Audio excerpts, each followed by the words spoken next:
미국 거주자 증여세 공제 혜택 어떻게 하면 받을 수 있을까? 안녕하십니까. 저는 한국에서 10여 년간 상속 및 상속 증여세 전문 변호사로 활동하고 있는 이유리 변호사입니다.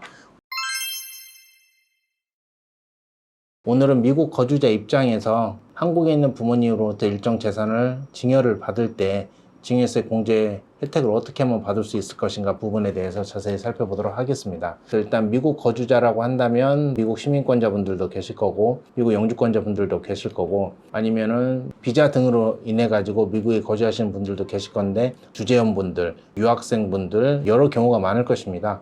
한국법에 따른다면 어쨌든 부모님께서 직계비속에게 재산을 증여를 할 때 10년 동안은 5천만 원까지 별다른 증여세 없이 증여를 하실 수가 있고요.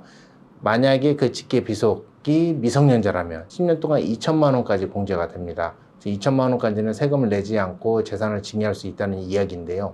문제는 이러한 그 증여세 공제 혜택은 한국에서는 세금을 재산을 받는 수증자가 납부를 하는데요. 이때 그 수증자가 반드시 한국 세법상 이야기하는 거주자여만이 이 증여세 공제 혜택이 있습니다. 쉽게 얘기를 한다면 주로 시민권자로서 미국에 거주하는 아니면 또 영주권자로서 미국에 거주하는 분의 경우에는 한국으로부터 부모님이 일정 금액을 보내주실 경우에 원칙적으로 한국 세법상 거주자로 인정받지 못하면, 즉 한국 세법상 비거주자라면은 이러한 공제 혜택을 받을 수가 없습니다. 그래서 뭐 예를 들어서 차이를 말씀드리면 한국에서 부모님께서 아들이 캘리포니아에 사는데 주택 구입을 위해서 5만 불 정도로 보태주실 예정이시다 라고 한다면 한국 돈 한 5천만 원이라고 하겠습니다. 그렇다면은 만약에 이분이 한국 세법상 거주자로 인정이 된다면 그 5만 불은 별도의 증여세 없이 받아서 활용하실 수가 있겠지만은 만약에 한국 세법상 비거주자로 인정이 된다면은 다른 증여가 전후에 없었다는 가정하에 10%인 500만 원의 증여세가 부과되게 되어 있습니다. 근데 이게 이제 5천만 원일 때고요. 만약에 이제 금액이 커지면 커질수록 아무래도 이제 세액은 더 커지게 되겠죠. 증여 부분에서 이제 중요한 거는 말씀드렸듯이 이 재산을 받는 이 수증자가 세금을 내게 돼 있는데요. 문제는 이 수증자가 거주자이냐 비거주자이냐, 한국 세법상 거주자로 인정이 될 것인지 비거주자로 인정이 될 것인지에 따라서 증여세 공제 혜택이 완전히 달라진다는 것입니다. 오늘은 이제 상속세가 아니라 이제 증여세 부분에 대해서만 말씀을 드리도록 하겠습니다. 핵심은 이 증여를 받는 수증자가 거주자냐, 비거주자이냐, 한국 세법상 그 부분이 중요한데요. 일단은 한국 상속세법 및 증여세법상 거주자냐 비거주자냐를 나타내는 판단 기준은 상당히 좀 애매모호하게 되어 있습니다. 이게 명확하게 되어 있다면 좋은데요. 근데 법령상에 이게 되어 있는 기준 자체는 한국에 예를 들어 이제 주소를 두거나 거소를 둬서 183일 이상 거주하는 경우 이렇게 돼 있으면 이거는 거주자로 인정이 됩니다.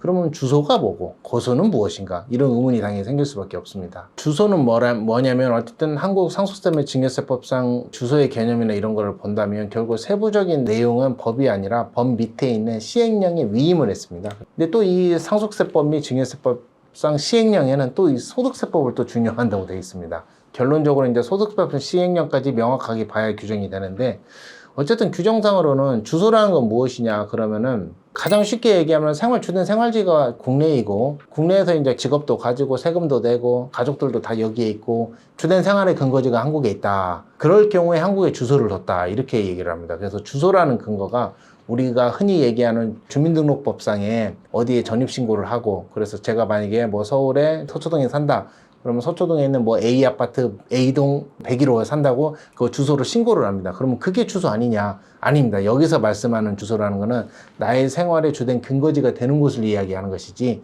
우리가 주민센터에 가서 또 인터넷에서 주민등록을 할 때 사용되는 그 주소가 아닙니다. 물론 주민등록을 하는 주소가 있다면 여기에 주된 근거지로 살고 있다는 그런 주소를 둔 곳으로 강하게 추정이 되기는 합니다. 하지만 두 개는 일단은 별개의 개념이기 때문에 미국 영주권자나 시민권자 분들이 해외 가셨다고 하더라도 특히 영주권자 분들이 나 한국에 주민등록을 아직 남겨두고 왔다, 우리 부모님 집에다가 내가 거기다 주소를 두고 왔다, 여기에서 얘기하는 거는 주민등록상의 주소를 거기에다 그냥 남겨놓고 등록만 해뒀다는 것 뿐이지, 그런다고 해서 주된 생활의 근거지가 국내에 있는 건 아니기 때문에 주민등록상의 주소가 한국에 있다고 바로 상속세법 및 증여세법상 거주자로 인정이 되기 위한 주소가 여기에 있는 것은 아닙니다. 한국에 있는 것은 아닙니다. 그럼 주소로 인정받기 위해서는 무엇이냐? 어쨌든 우리 법상에 나와 있는 기준을 간단하게 살펴보면 생계를 같이 하는 가족이나 아니면은 뭐 자산의 유무 이런 것들을 고려했을 때 국내에 계속 183일 계속 거주하는 것으로 인정이 될 때입니다.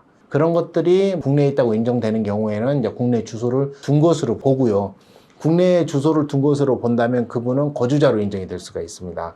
그렇다면은 이 생계를 같이 하는 가족이나 아니면 직업 등에 비춰 봤을 때 183일 이상 국내에 거주하는 것으로 판단될 경우, 이게 상당히 좀 애매한 부분이죠. 그래서 세무서에서 구체적으로 판단하는 기준들을 보면 국내에 뭐 거소신고를 했느냐, 국내 신용카드를 쓰느냐, 국내 금융계좌는 가지고 있느냐, 뭐 적금은 들었느냐, 국내 자동차는 보유하였느냐, 보험은 가입했느냐, 국내는 또 생명보험이 많으니까요. 생명보험인 또 손해보험 같은 건 가입을 했느냐, 여러 가지 이런 다양한 사정들을 다 고려를 합니다. 일단 이런 다양한 사정들을 봐서 실제 이분이 국내에서 거주를 하는 사람이라면 당연히 주소를 인정이 됩니다.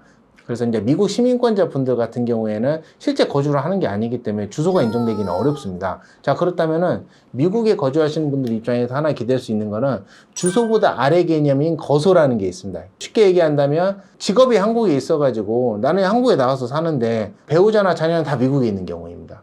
그러면 나는 미국 시민권자인데 내가 한국에 주로 거주하니까 나에게는 주소는 인정이 안 된다고 하더라도 한국에 거주는 하고 있으니까 밀접한 주소까지는 아니라고 하더라도 한국과 일정한 관련이 있는 것으로 인정이 된다면 이때는 반드시 최소한 6개월 이상 한국에 거주를 해야 하는 게 필수 요건입니다. 그래서 그런 거소를 두고 한국에 183일 이상 한국에 있는 것으로 인정이 된다라면은 최소한 거소로서 인정이 될 수 있고 거주자로 인정이 될 수가 있습니다. 그래서 내가 미국 시민권자라고 하더라도 또는 뭐 미국에서 주로 거주하는 분이라고 하더라도 잠깐 한국에 들어와서 183일 이상만 있으면은 최소한 거소로서 인정이 될 수 있는 거 아니냐. 근데 그게 주의할 점은 그겁니다. 기간만 여기 있다고 되는 게 아니고요. 주소와 같은 밀접함은 아니라고 하더라도 만약에 한국에 오셔서 하는 게 뭐 관광 목적, 단기 체류 목적, 아니면 그냥 단지 세금을 줄이기 위해서 뭐 세금을 줄이기 위한 목적, 이런 것들이 만약에 밝혀진다면 이거는 거소로서 인정이 될 수가 없습니다. 즉 뭐냐면 최소한 직업 정도는 가져야 한다라는 거, 아니면은 자녀들이 만약에 다 컸다면 최소한 배우자하고 같이 오셔가지고 뭐 사신다는 거, F4 비자 받아서 거소신고라도 해야 한다라는 거, 영주 목적까지는 아니라고 하더라도 거주를 하기 위해서 했다라는 어떤 객관적인 판단 요소에 도움이 될 수 있는 여러 가지들을 보고 판단하기 때문에 거소신고도 하고 가급적 한국의 신용카드도 발급받고 한국의 건강보험도 가입을 하고 이런 모든 것들에서 한국에서 실제 생활을 한 것처럼 이런 주된 요소들을 만들어 두어야만이 실제 거주기간도 6개월 이상 되어야 하고요. 그래야만이 한국 세법상 거주자로 인정될 가능성이 그만큼 높아집니다. 그래서 결론적으로 말씀을 드린다면은 주소를 두거나 아니면 거소를 두고 183일 이상 여기 있어야 한다. 근데 이 주소를 둔다는 거는 주된 생활의 근거지가 한국에야 한다.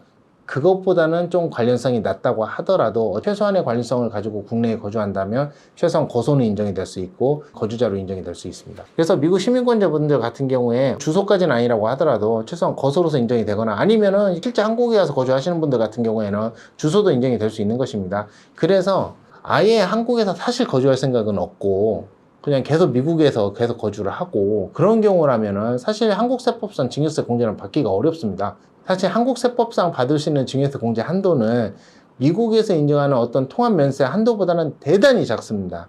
미국에서는 통합면세 연간이 아니라 생애에 거쳐서 활용할 수 있는 통합면제 한도를 본다면 그게 한국 돈 기준으로는 지금 150억 가깝습니다. 어쨌든 1200만 불이 넘어가니까요. 2022년 기준. 근데 한국에는 단 5천만 원입니다. 10년 동안에 증여 한도가. 그래서 사실상 증여공제를 인정을 받아가지고 세금을 절약할 수 있는 한도는 사실상 크지는 않습니다.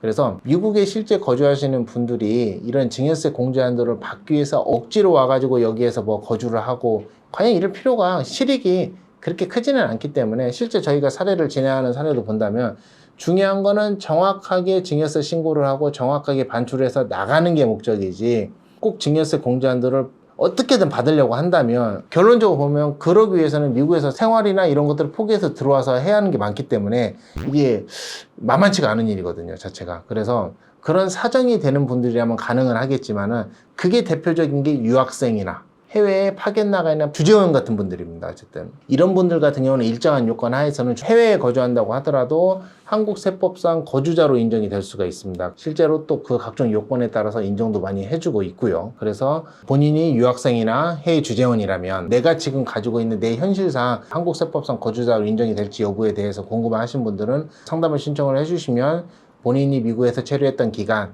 체류 목적, 그다음에 현지 신분, 또 비자는 어떤 걸 가지고 있는가, 이런 부분들을 이제 종합적으로 분석을 해가지고 한국 정부에서 바라봤을 때 이게 거주자인지 비거주자인지 한번 판단을 한번 받아보실 필요성은 있습니다.